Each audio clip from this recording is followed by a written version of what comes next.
উঠে উঠে কোথায় যাবে তুমি? হ্যাঁ, কোথায় যাবে, কোথায় যাবে আমার সোনাটা? হ্যাঁ, কোথায় যাবে? উঠে উঠে চলে যাবে।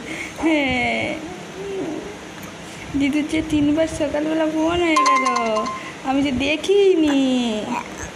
এই তো সবে মাত্র 8:30, এখনো সারা দিন বাকি। সবাই কত মিস করে। হ্যাঁ, তুমি দিদুর গয়না পড়েছো? দিদু পাঠিয়ে দিয়েছিল। হ্যাঁ, আপেল পাঠিয়েছে, কলা পাঠিয়েছে। বলো। ও আমার সোনাটা।